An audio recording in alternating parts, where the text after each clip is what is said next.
Hi guys, Steve here. The devs are changing the map, so unfortunately I have to take my base down. So I've recorded me doing that, layer by layer. If you want to see the full tour of a base as it looks now, you can watch it here. A lot of you have asked me if I could do a tutorial on how I built my main house. Well, it's a bit late for that because it's already up.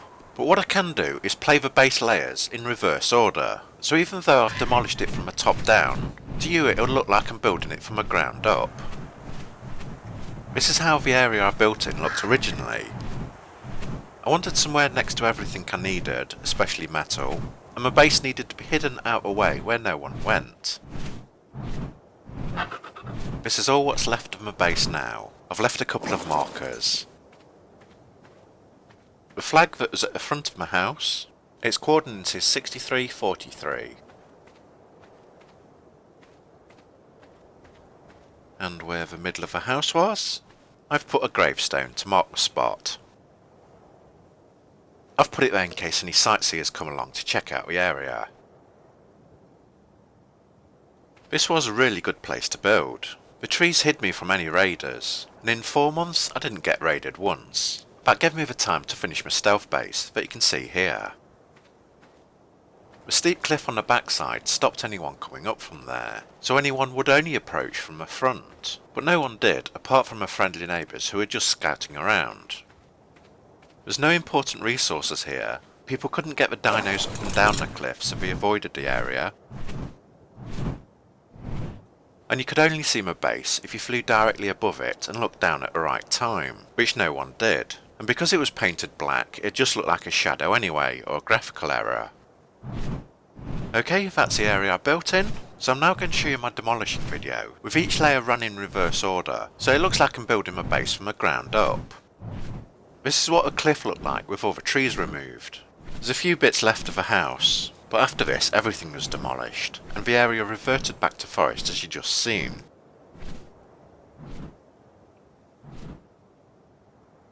As you can see, the ground was really uneven, so most of its foundations had to be pillars.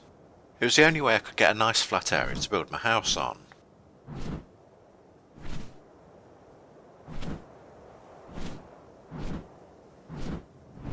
This is the bottom edge foundations of my house.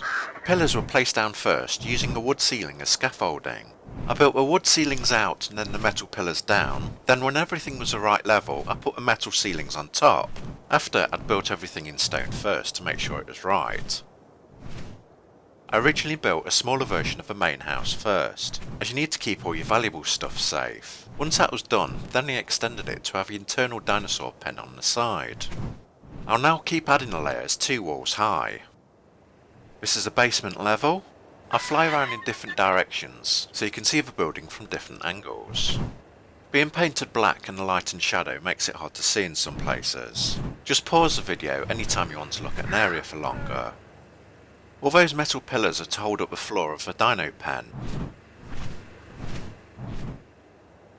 That's the front of the house, with a small garden to the right and a maze to the left.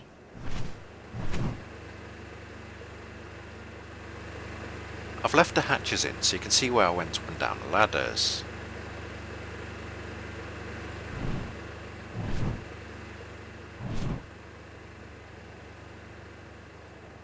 There's the long storage room.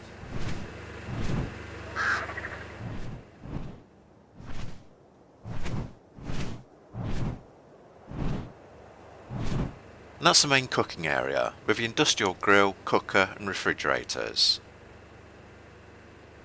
On top of this we have the base's main floor. This is the main gateway to the dino pen. We have the industrial forge in the back corner. It was about the only spot I could fit it. Strong room for the vault, then the main crafting area. To be honest, if there's more than one person, you need a bigger crafting area. And a corridor on the right to go back and forth. I'll put the main dino doors in to give you a better feel of what it looked like.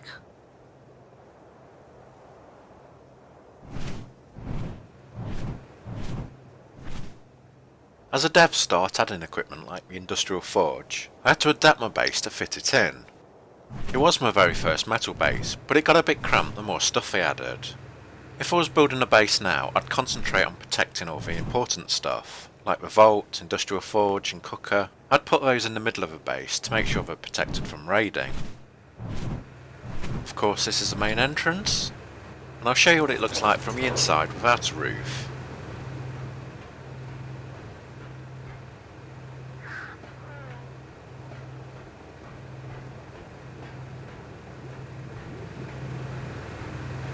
I'd make this crafting room one tower wider, because two people have to jump over each other to get through it, and you'll also need room for a chemistry table. I never thought I'd get to the vault stage playing as a solo player. I thought I'd get raided long before then, so I never really planned for it. But my stealth base worked better than expected. Back to the front shielding section. All this was built to be destroyed in a raid, and to stop people getting into the main part of the building. That's where the top right sniper den would be.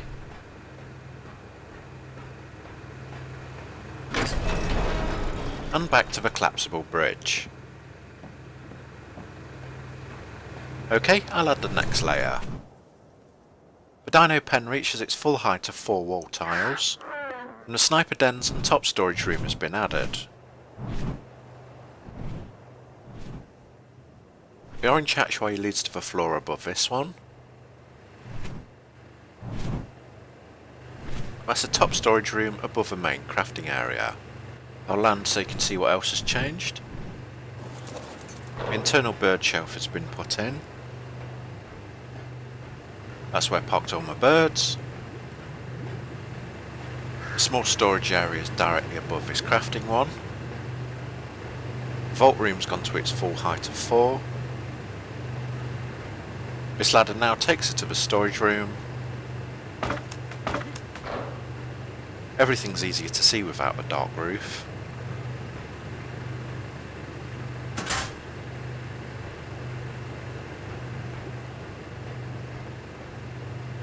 This way is to the industrial forge. And up here would take us to the spare crafting stroke storage area. That's the level I'm adding next. I wanted as many internal walls as I can, because that adds strength to the building. If I'd just created a box with big open floors inside, raiders could blow up the outer walls and take down the entire structure.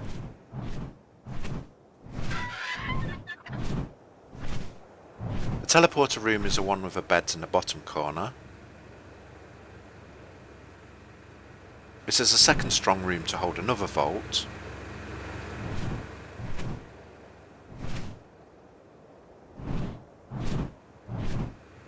The forge needs walls 6 high to protect it. Then you have the unloading hangar on the left, and the main central room in the middle, with its secure storage room inside that. As this one's got lots of rooms, I'll show you from a different angle.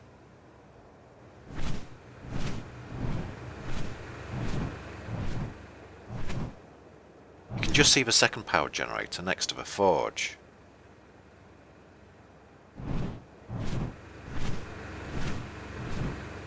This part of the wall collapsed because it was supported by the level above.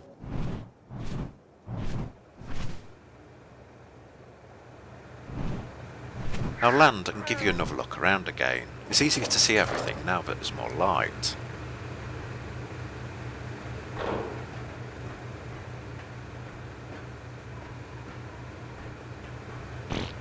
Pardon?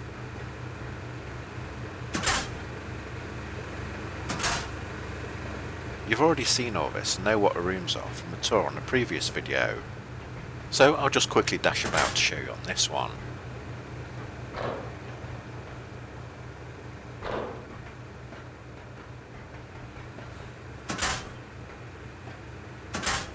The teleporter fast travel room,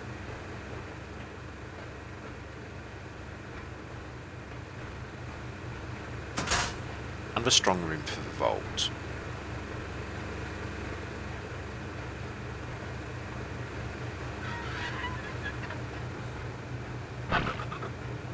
So let's add the next level. And this is a floor for the internal bird hangar.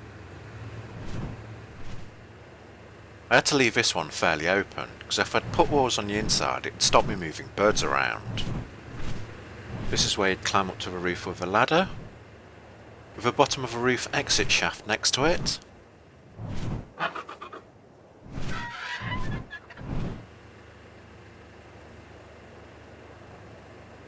Safe room with the top of a vault in the middle.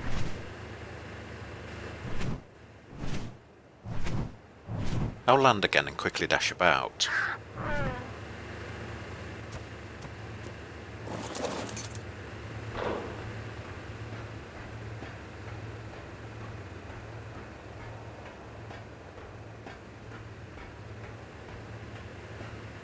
The vault room, the hatch up and down. This is a shaft where you'd fly your birds out to the roof. It's just missing its dino doors. Ladder to the next level.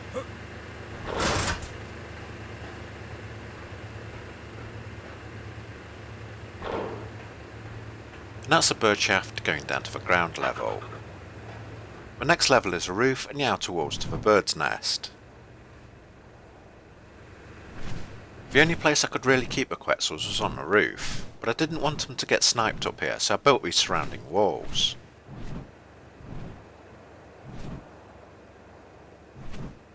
I built an inside and outer wall in case somebody tried to rocket it from the side, but I made the width of the front and the back 2 towers wide, in case I wanted to put a manned turret on there. Here is the top of the bird shaft to the hangar below.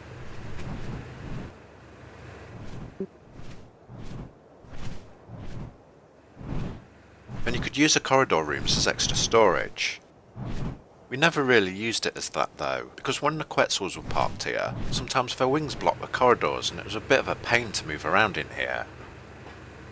Plus with the industrial forge down below, moving everything up here to store was too much bother.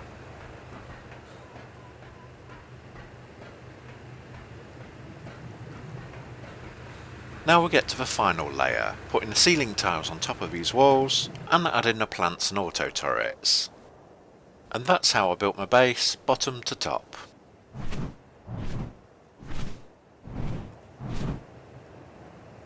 But of course these scenes were run in reverse, so let's take it all down again to how it is now.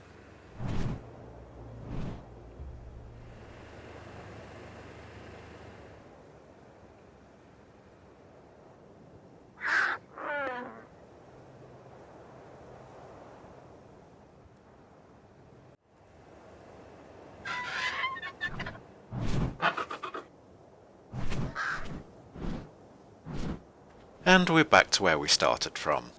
And that's it.